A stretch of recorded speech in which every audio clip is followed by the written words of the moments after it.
नमस्कार मित्रों, मैं Vishal Singh WeCom e learning में आपका स्वागत करते हैं। आज हम आपको बताना चाहेंगे कंपनी एक्ट 2013 सेक्शन 123 डिविडेंड्स, लाभांश।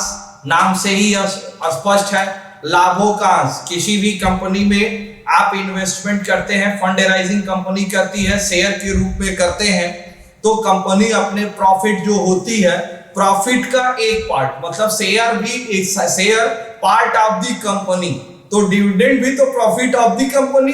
इन डिविडेंड्स मतलब डिवाइड करके जितना प्रॉफिट आप जितने पार्ट पे कैपिटल लगाई है उतने पार्ट का ही प्रॉफिट आप प्राप्त कर सकते हैं। जो कंपनी के पार्ट आप प्रॉफिट प्राप्त करते हैं उसे हम डिविडेंड्स कहते हैं। Profit money paid by the company in the shares holder. For example, you have with the investment 10 lakhs capital, अगर 10 लाख रुपए आपने कैपिटल लगाए, कंपनी ने 10% डिविडेंड की घोषणा की, तो आपको 1 लाख रुपीस डिविडेंड्स के रूप में प्राप्त करेंगे।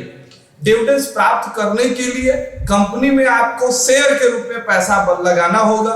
जैसा मैंने पिछली वीडियो में बनाया है, शेयर को मैंने टाइप्स ऑफ दी शेयर दिया हुआ है, लिंक में आप डिटेल्स दे सकते हैं। लेकिन यहाँ पर शेयर दो प्रकार से, आप प्रेफरेंस शेयर में लगाएंगे, आप इक्विटी शेयर में पैसा लगाएंगे।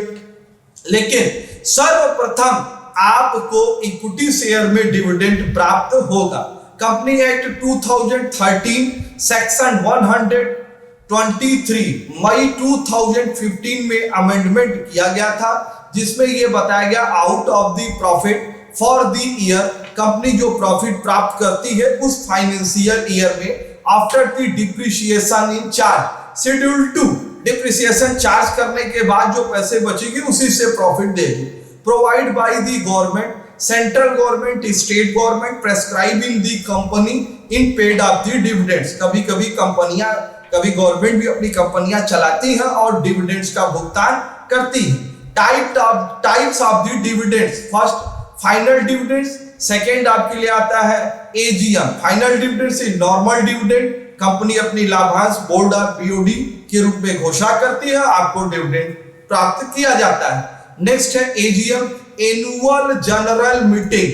कंपनी अपने एनुअल जनरल मीटिंग में डिक्लेरेशन ऑफ द डायरेक्टर्स और बोर्ड ऑफ द डायरेक्टर्स के द्वारा डिक्लेरेशन किया जाता है, उस प्रकार से आपको वहां डिविडेंड प्राप्त होता है। डिविडेंड वारंट, डिविडेंड वारंट क्या है? जो भी आपको शेयर दिया जाता है वह रिटेन आपको लिखा जाएगा, जिसकी घोषणा होगी।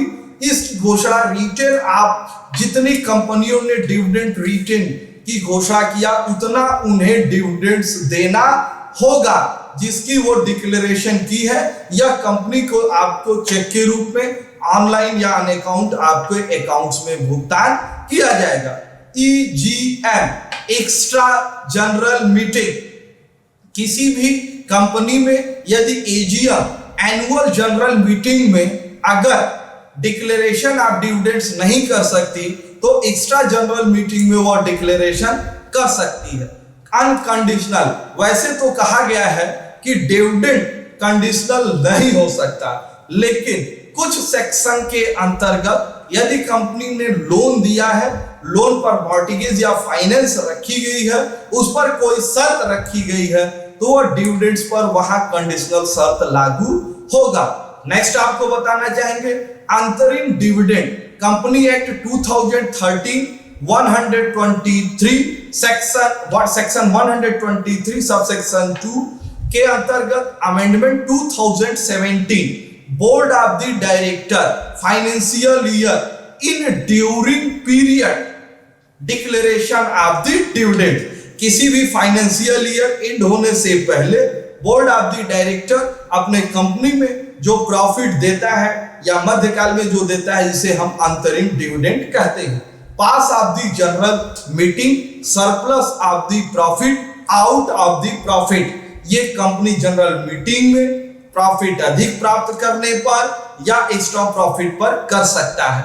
सेक्शन 123 सब सेक्शन 4 के अंदर declaration in 5 day amount dividend to deposit in separate bank account. Dividends की जब घोषणा होगी 5 डे के अंतर्गत पार्टी के खाते से, पार्टी में शेयर होल्डर के खाते में पैसा डिपॉजिट होगा।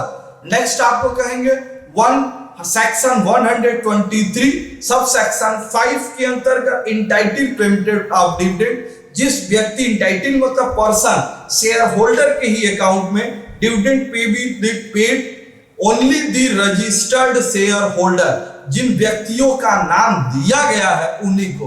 अनकंडीशनल, एक कंडीशनल इस पर है कि आपको बियरर शेयर होल्डर्स आते हैं, तो बियरर अगर प्रेफरेंस शेयर होल्डर हैं तो उनको हम डिविडेंड कूपन के रूप में देते हैं। नेक्स्ट आपको हम इसी सेक्शन के अंतर्गत unpaid of the dividend company act section 124 amendment 2015 में दिया गया special bank account for unpaid और अनक्लेम्ड डिविडेंड।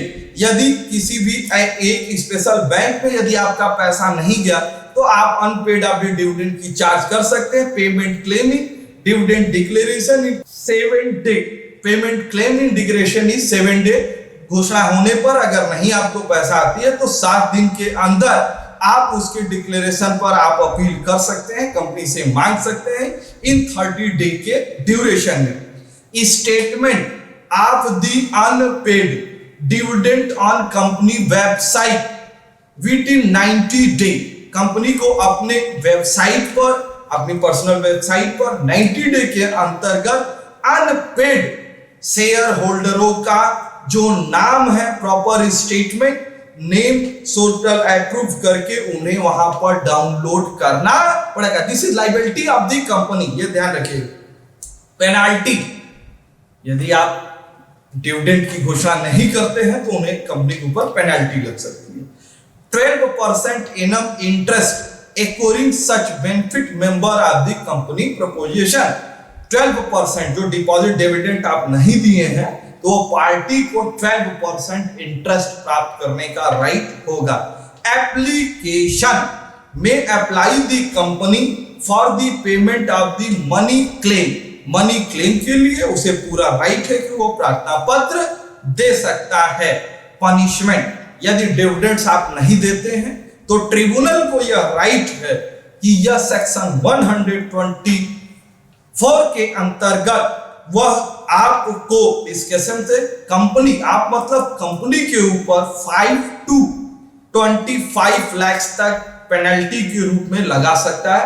यदि इसमें कोई चार्ज ऑफिसर्स का बनता है तो 1 लाख to 5 लाख, 1 लाख से 5 लाख रुपए तक का चार्ज उसको देना होगा।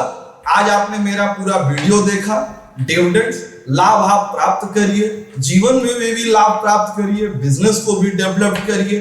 मेरे इस पूरे वीडियो को देखने के लिए आपको मेरा पूरा धन्यवाद है।